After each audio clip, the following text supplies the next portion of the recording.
Gaming on a $25 CPU and a GTX 1080 Ti sounds as crazy as it actually is, especially if you already know the numbers. But for those who don't, I'm going to run them by you today, right here, right now. So without further delay, let's jump right into it. You're now inside the lab. Turn on your computers and download the app.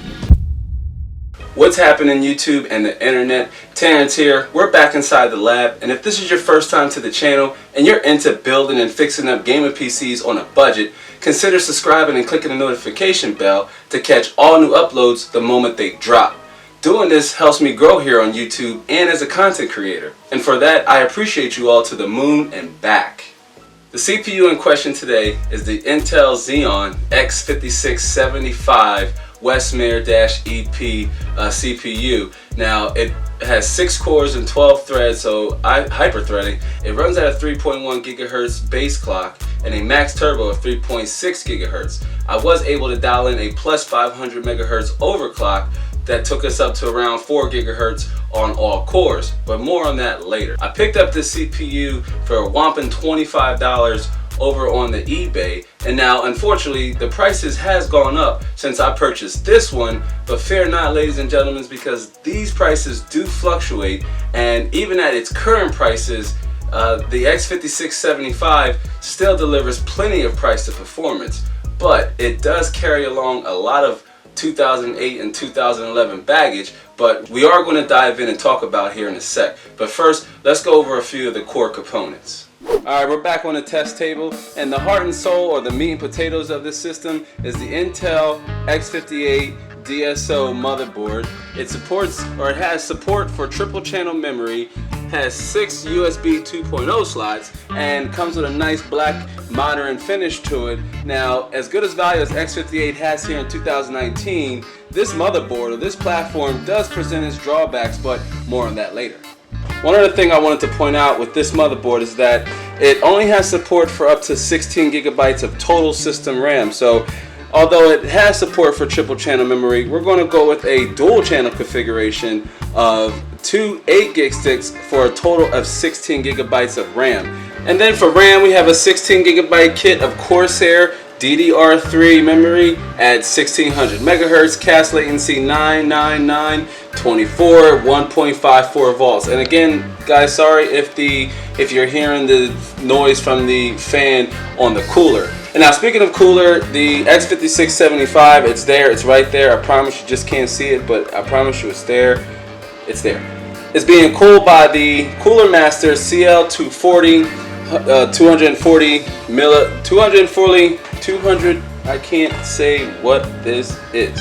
Cooler Master ML240L, which I'm going to go ahead and say that the L stands for light, as it has some pretty cool RGB features. Alright, and for video, we're rocking a Pascal-based GPU, the Asus ROG Strix 1080 Ti.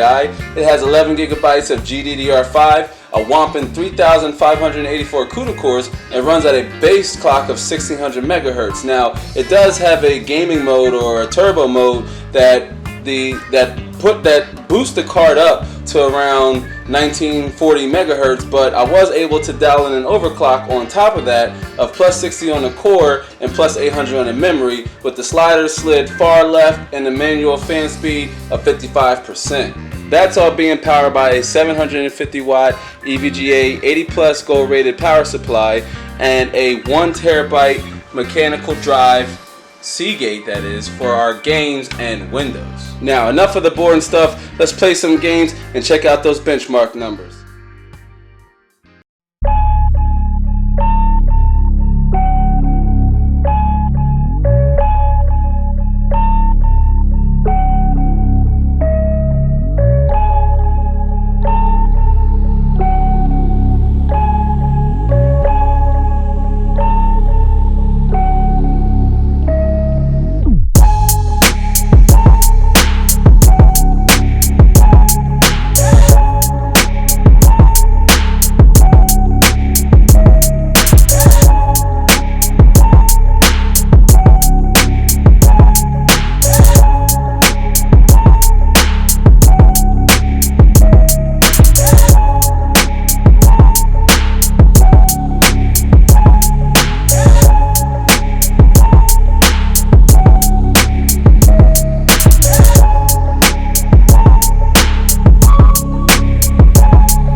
So there you have it, lab rats. Can you game on a cheap Xeon? Yes. Would it deliver great price to performance? Yes. Could I recommend it? Well, that depends. That depends on a lot of factors, and one of them is cost. Like, you can pick up an X5675 for the low, but the problem is you're likely going to pay a premium for the motherboards, the LGA 1366 socket, because they're getting harder and harder to come by. Now, I did find some on the eBay for between $100 to $200, but honestly, unless you can pick up an X58 motherboard on a really good deal, then you might be better off shopping on the new market or even the new used market for an X370 or B350 motherboard and pair it with something like a Ryzen 5 1600X or a 2200G for around $300 to $400. But if you want to save some money, because that's okay too, and you got a soft spot for the classics like myself and many others, the X58 and a budget Intel Xeon CPU like the X5675 should be and can be or could be right up your alley. Couple that with a mid to high range graphics card and you got yourself a system that delivers great 1080p performance, which ultimately sets you up for 1440p should you be willing and able to make the jump.